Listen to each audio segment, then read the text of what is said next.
Hey everybody, day 4, the overfeed experiment summation.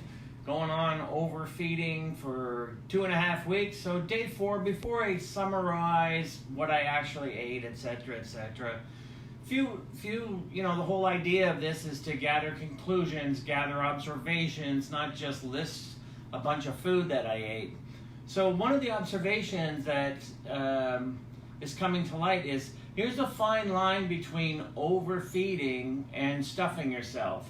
There's a fine line between being full and overfeeding to the point of no return.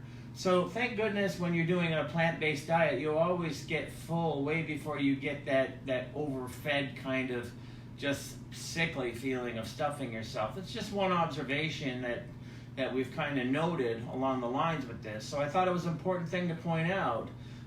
But you can definitely feel that line of pushing it. Like, oh, do I want to, have an extra whatever? Do I want to have dessert? Do I want to have the... And you definitely get asking yourself that question, whereas when you're following your normal diet, of course, that's never an option and you don't consider it. So overfeeding, it's a bit of a gambit in terms of, being full and being stuffed or being properly overfed. So having said that, I also want to say, before I list the foods, very important that this doesn't just become a list of foods, oh, isn't that great, I ate all these foods, is we're definitely noticing a difference on the island in just over a year. Everywhere has plant-based options and vegetarian options. It's unbelievable. New restaurants, whole vegetarian sections. It's really cool. And the thing about that is I can't actually keep up to posting pictures of everything we're taking because it's just going too fast. So I got all these pictures. I'll have to post some of them in retrospect. But what we'll do, I'll list, because it's pretty cool actually. So I don't know if you followed along today. But I started out today with a bunch of pastries because pastries are easy to eat in the morning. They're not hard to digest. And if you really want to overfeed high calories, then low fiber is kind of like the easy way to do. So I started out with 2 chocolate croissants, 2 cinnamon wheels, 2 of these big Dutch. The Dutch know how to bake, let me tell you. Boom, shakalaka. 2 of these huge Dutch coconut cookies and a liter of almond milk. And that went down real easy, no problem.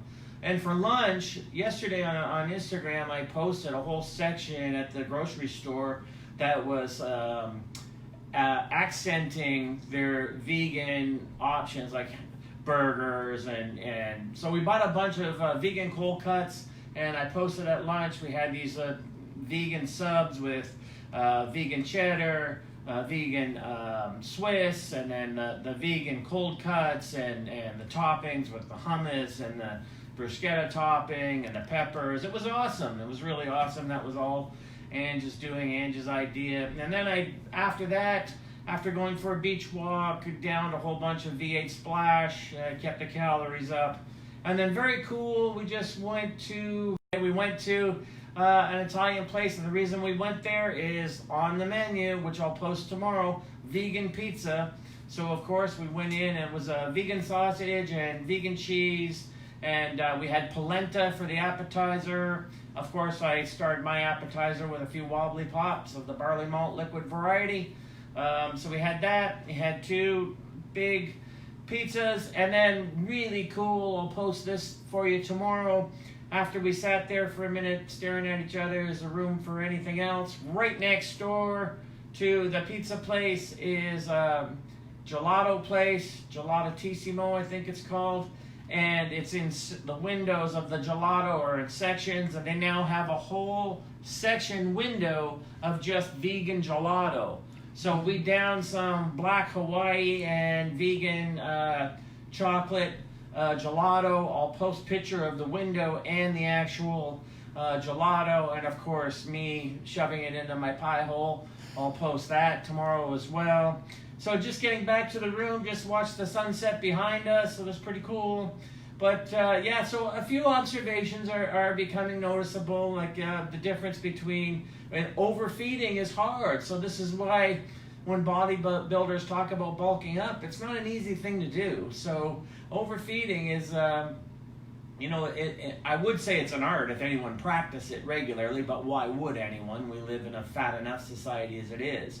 But the interesting side of this experiment already at day 4 is that fine line between being overfed and crossing the line to just shoving food in your face for the sake of shoving food in your face. So it can be fun and it can be enticing, but there is also that fine line limit. Having said that, having the polenta and tomato sauce and then a whole vegan pizza, and then right next door a gelato ice cream place with a whole vegan section was what blew my mind. I didn't even expect they would have anything vegan, let alone like, what was it, 10 or 12 flavors that they had, something like that. So that was really, really cool. Day 4. The other thing I noticed about an overfeed experiment, and I've noticed this in the past with the cycle diet, is when you're used to dieting all along, you have that one day off. You can eat okay, but when you have an extended overfeed off, it takes a couple days to actually break into really being able to chow down. So I'm now, downtown chowing down. So yeah, it's really easy to eat more than I would have been able to maybe even just a couple days ago. So I'm right behind you. Yeah, pitter patter. Yeah, we're doing damage when we're doing the overfeed experiment. So far, it's still fun. So far, it's still not like, okay, like I really bit off more than I could chew with this experiment. No pun intended, or maybe pun intended.